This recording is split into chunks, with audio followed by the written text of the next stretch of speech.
Labą dieną. Malonus, kad sutikote atsakyti į kelis klausimus ir ar nešalta? Jūsų santykis su knygų muge. Ar kada nors esate joje buvusi, nes dabar kaip tik artėja. Ketvirtadienį, sekmadienį vyks Vilniuje. Ne, nesu. Nesate buvusi knygų mugė. O kaip manote, ko trūksta, kad jūs sudalyvautumėt? Nežinau. Laiko netrūksta, tai gal pinigėlių ir kompanijos. Kompanijos greičiausiai trūksta. Viena nesiryštų keliauti. Aha, kompanijos. O jeigu knygų mugė vyktų Kaune? Vykčiau jau Kaune. Kadangi jau čia mokausi, tai tektų.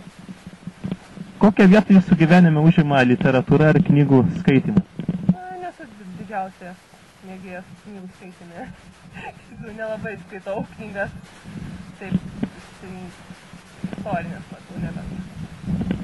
O dabar visuomeniai vis labiau skaitmenėjant ir persikeliant į internetą ir bendraujant elektroniniu būdu nuolat didėja ir išleidžiamų knygų elektroniniu pavidalu kiekiai.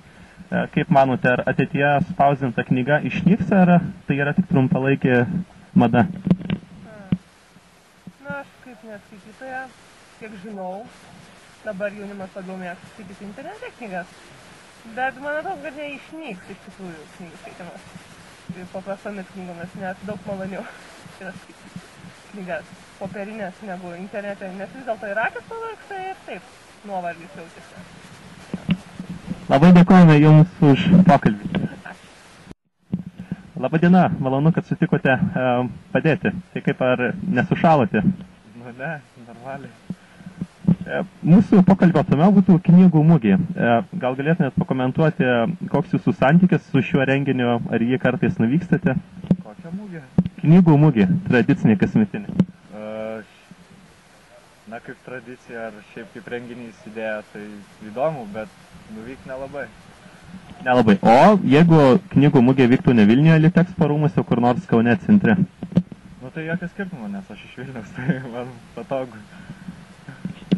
O įsivaizduokite, kad nuvykstate į knygų mugę ir kokie autoriai, galbūt kokia literatūra jūs labiau trauktų, ar mokslinė, ar istorinė, ar grožinė? Gal mokslinė daugiausiai.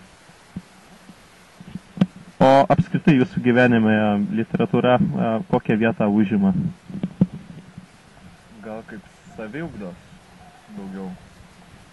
Nieko privaloma, bet įdomu paskaityti. Mokslas, saviugda. Ir šiais laikais vis daugiau knygų išleidžiama elektroniniu pavidalu. Gal galėtumėt paprognozuoti, pasakyti savo nuomonę apie šį precedentą, sakykime taip, ar knygos ateityje spausdintos išnyks, ar vis dėlto tai tik trumpas jų nuosmukis?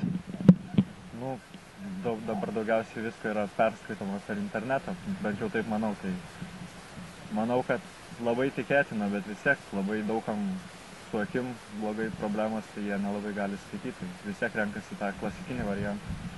O tikriausiai jums patiktų elektroninį knygų mugį, gal tada ir sudalyvautumėte? Ne, irgi ne. Elektroninis, sakau, neskaitau, nes man pačiam su akim nelabai. Gerai, labai dėkojam už pokalbį. Dėkoju jums.